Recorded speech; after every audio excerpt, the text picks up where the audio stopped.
Baik, selamat pagi untuk kita semua. Selamat pagi. Teman-teman semua yang masuk dalam komunitas belajar, saya ucapkan banyak terima kasih untuk waktu dan kesempatan yang diberikan kepada saya. Pada kesempatan hari ini, saya akan memaparkan program yang saya rencanakan untuk anak-anak ke depan, yaitu tentang program FTL saya. Program yang saya buat itu adalah dengan judul Let's Play. Sebelum kita mulai kegiatan ini, saya minta satu orang dulu untuk memimpin kita dalamnya. Kita menyiapkan hati dan pikiran kita untuk duduk. Dalam nama Bapa Dan Bapa dan Putra dan Roh Kudus. Amin. Bapa kami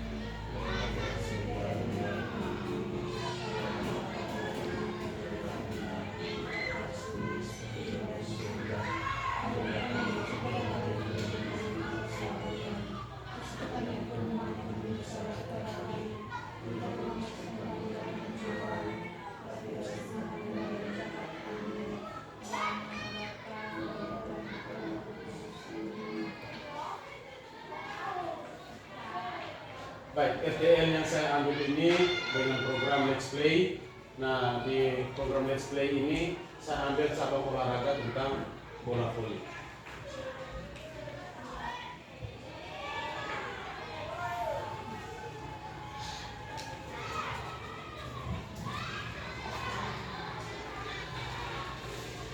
Baik, latar belakang yang saya ambil yaitu pendidikan PJOK merupakan bagian integral dari pendidikan secara keseluruhan dengan tujuan untuk mengembangkan aspek kebugaran, keterampilan gerak, keterampilan berpikir kritis, keterampilan sosial, penalaran, stabilitas emosional, tindakan moral, aspek pola hidup sehat, dan pengenalan lingkungan bersih melalui aktivitas jasmani, olahraga, dan kesehatan terpilih yang direncanakan secara sistematis dalam rangka mencapai pendidikan nasional.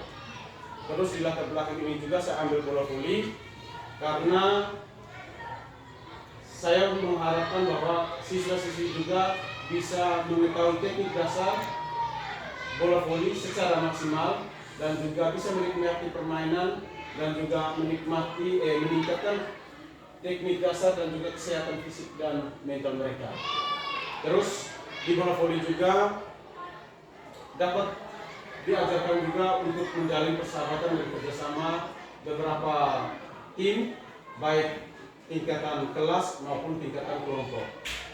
Sekolah perlu memfasilitasi kegiatan ini karena terkait dengan kepemimpinan murid dan juga minat dan bakat yang begitu tinggi dalam kegiatan olahraga. Hal ini juga kenapa saya ambil bola voli karena didukung aset yang ada di sekolah.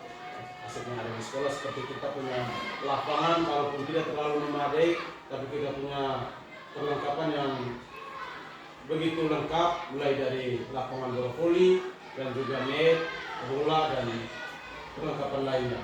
Dan juga selain itu kita punya aset manusia, mulai dari pemimpin sekolah, teman-teman guru yang masuk dalam komunitas belajar, dan juga komite serta anak didik.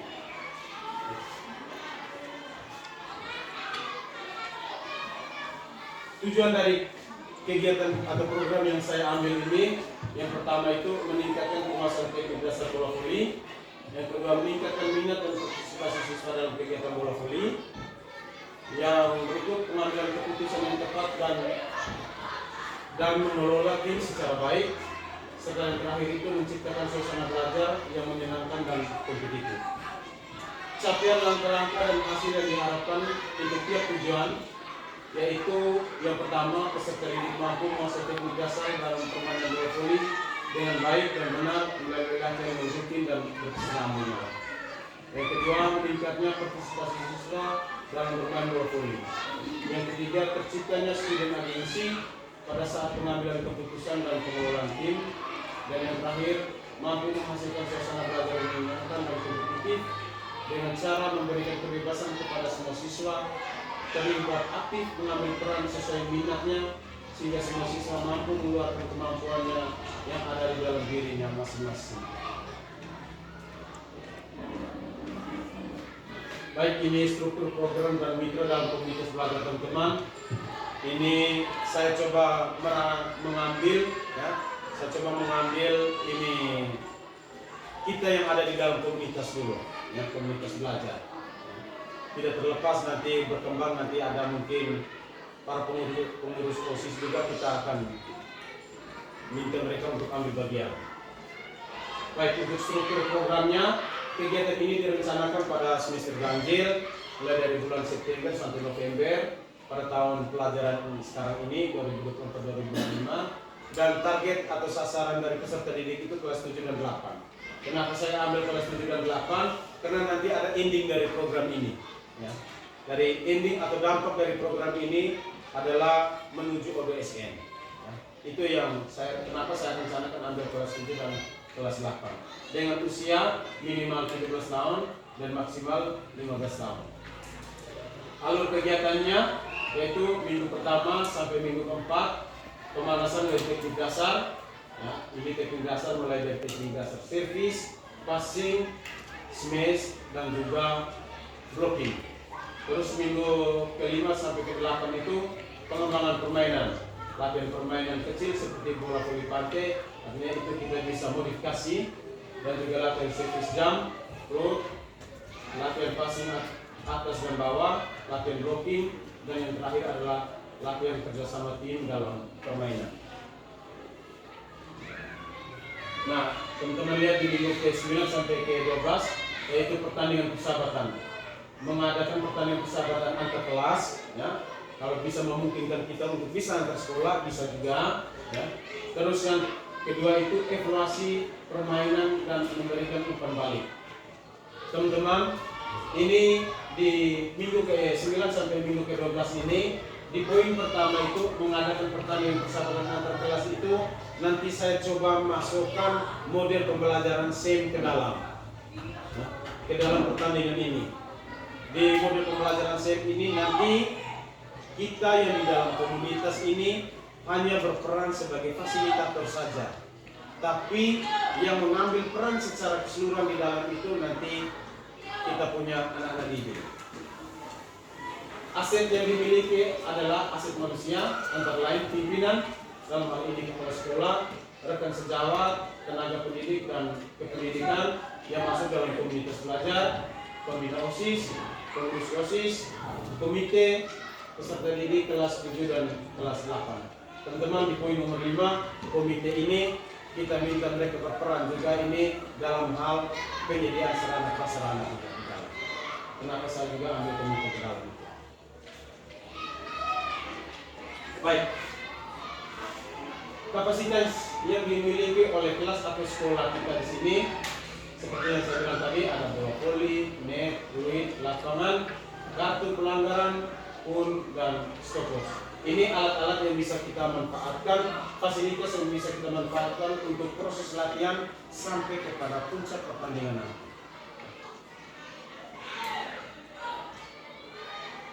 Baik, setelah selesai kegiatan sampai di puncak pertandingan, nanti ada rencana evaluasi.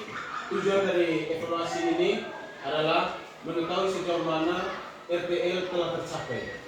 Yang kedua, mengidentifikasi kendala yang kita hadapi selama pelaksanaan program ini. Dan yang ketiga, memperoleh masukan untuk perbaikan program di masa mendatang. Ini saya bisa dapatkan dari teman-teman komunitas dan juga dari anak-anak didik. Untuk metode evaluasinya, ada observasi langsung. Yang pertama itu guru mengamati secara langsung aktivitas siswa selama latihan dan pertandingan. Yang kedua, angket bisa diberikan kepada siswa untuk mengetahui pendapat mereka tentang kegiatan kokurikuler ini, dan dokumentasi mengumpulkan data berupa foto, video, dan catatan selama kegiatan berlangsung, serta wawancara. Melakukan wawancara dengan siswa, pelatih, dan pengurus ekstrakurikuler.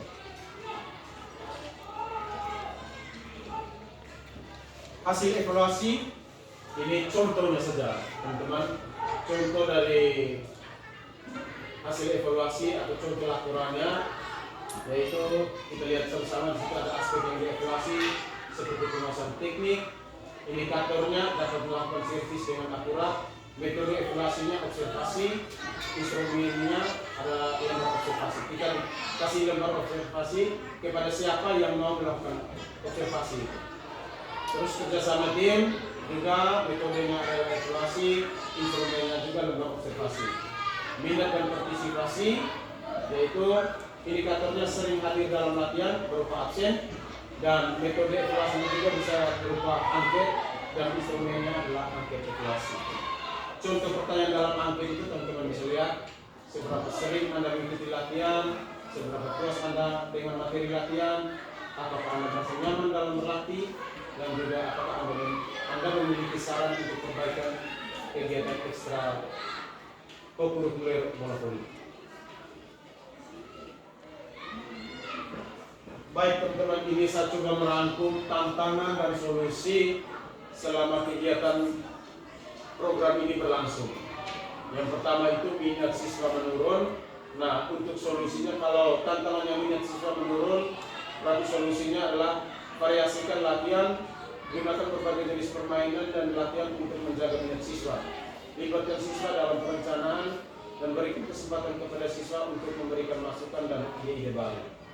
Terus kalau kurangnya fasilitas, tadi makanya kenapa saya masuk ke nomor 5, yaitu dengan komite.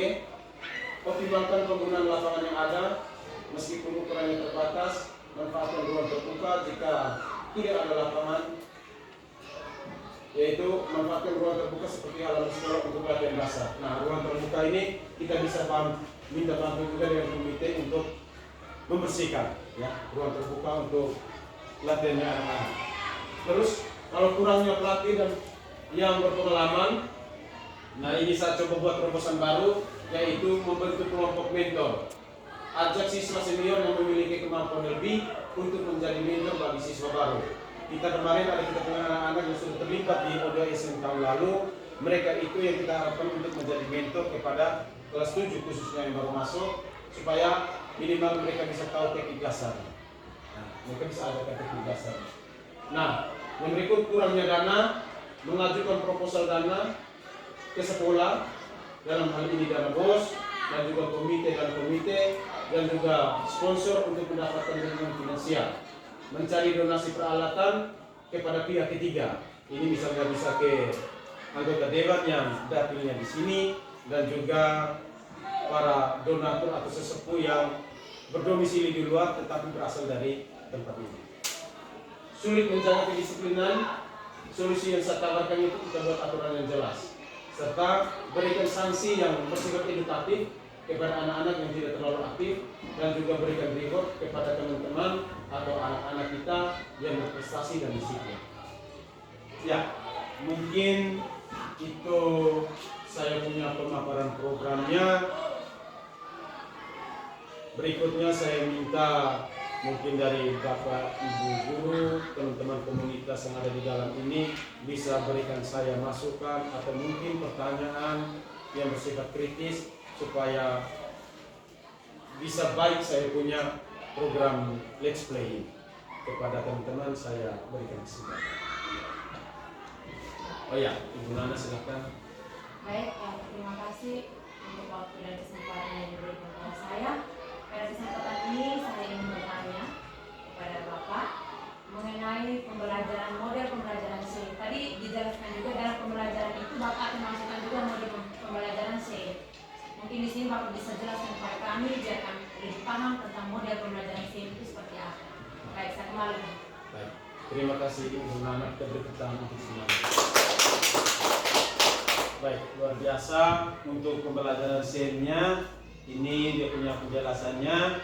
Baik teman-teman, SEM itu singkatan dari Sport Education Model, yaitu salah satu model pembelajaran dengan pendekatan holistik, menarik, serta membangun siswa menjadi individu yang kreatif, sehat jasmani dan rohani. SEM menekankan pentingnya berbagi peran dalam sebuah penyelenggaraan pertandingan. Siswa dapat memainkan peran sebagai pelatih, pemain, wasit, pencatat pertandingan, panitia pertandingan, supporter, bahkan sampai peran menjadi penjual atau pedagang. Jadi teman-teman, tadi sudah saya jelaskan secara garis besar. Jadi di pembelajaran SEM nanti kita teman-teman yang tergabung dalam komunitas ini hanya sebagai fasilitator saja. Ya. Terus teman-teman mungkin yang masuk dalam kelompok-kelompok pertandingan itu kita hanya memantau saja.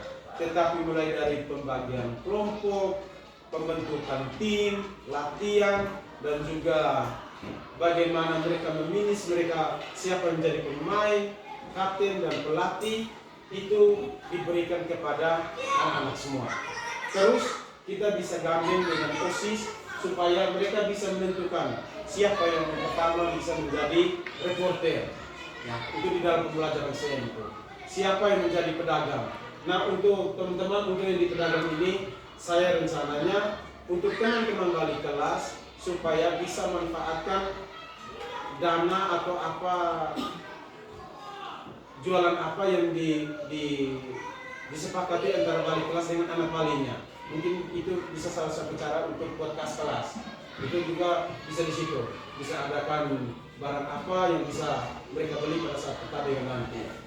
Terus dari beberapa kelompok yang mereka bentuk nanti ada 6 orang atau 9 orang sebagai pemain dan juga yang sisanya dia tidak pasif. Ya, ada yang berperan sebagai pelatih dan juga ada yang sebagai supporter. Nah, untuk yang seperti wasit, pengawas pertandingan, penyelenggaraan pertandingan itu kita gandeng anggota OSIS. Nah, kita gandeng anggota OSIS supaya mereka bisa atur secara baik. Terus di dalam pembelajaran SEM ini ada beberapa hal yang harus diperhatikan. Yang pertama itu pengelolaan musim, yaitu penyiapan, latihan dan kompetisi. Yang kedua afiliasi. Yang ketiga penyiapan pertandingan formal. Yang keempat puncak pertandingan. Yang berikutnya pencatatan pertandingan. Dan yang terakhir ini festival akhir kompetisi. Dan juga evaluasi dan refleksi penerapan SEM dalam pembelajaran PJOK. Ini merupakan tahapan-tahapan yang ada dalam pembelajaran SEM. Pada saat proses persiapan, kita lihat poin yang pertama itu. Pada saat proses persiapan pengelolaan musim, siswa berlatih membuat kelompok dan memilih jenis pertandingan. Nah, ini program saya ini karena Let's Play, saya ambil cabang olahraga voli. Mungkin untuk jenis pertandingannya ini kita langsungkan ke kamera ini jenis pertandingannya bola voli. Nah, teman-teman lihat di proses yang kedua itu adalah afiliasi. Itu siswa diberi keleluasan untuk menyusun strategi bagi kelompok pemain, kemudian melakukan sosialisasi kepada semua kelompok. Nah, ini yang terkait dengan pemain dan pelatih serta supporter. Nah, ini kita kasih kebebasan kepada kelompok. Terus proses yang ketiga, siswa melakukan drawing pertandingan, membuat bagan pertandingan, menyusun jadwal pertandingan, mempersiapkan teknis mulai dari lapangan, peralatan pertandingan, serta kesiapan peran. Nah, ini yang kita bilang tadi, kita gandeng dengan teman-teman OSIS untuk memfasilitasi, membantu kita juga. Terus proses yang keempat, melaksanakan pertandingan serta melaksanakan tugas sesuai peran masing-masing, mulai dari pelatih, pemain, pelatih, supporter, jurnalis, komentator, dan ballboy. Teman-teman, untuk ballboy ini sama dengan kalau di sepak bola disebut dengan anak gawang. Jadi kalau bola out, mereka yang bagian ambil untuk mendekati lapangan pertandingan. Terus proses selanjutnya adalah festival kompetisi, yaitu pengumuman pemenang pertandingan, pengumuman juara, serta seremoni pemberian hadiah kepada peserta.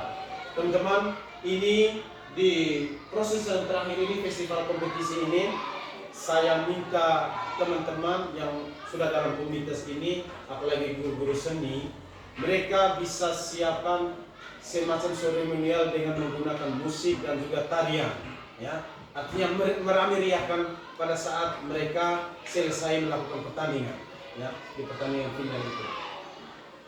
Mereka bisa siapkan, mungkin kalau bisa ada cheers leaders untuk pada saat pertandingan, jeda pertandingan itu mereka bisa ambil di situ. Nah, di proses yang terakhir dari pembelajaran SEM itu adalah evaluasi, ya. Jadi evaluasi penting karena pasti di dalam kita membuat sebuah kegiatan itu pasti ada plus minusnya.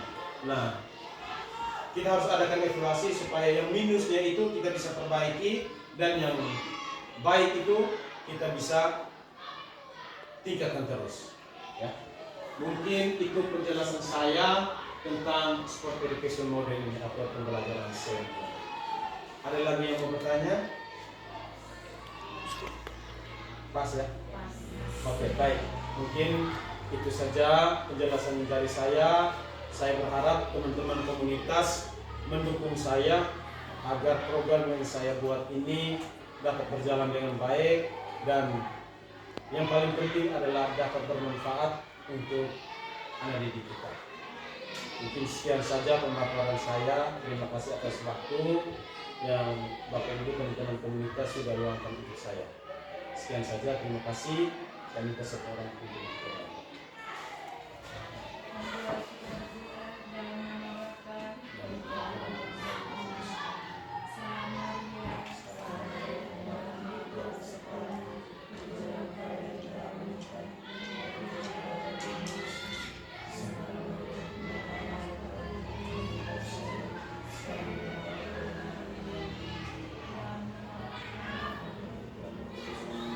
tetap Oke, saya minta foto.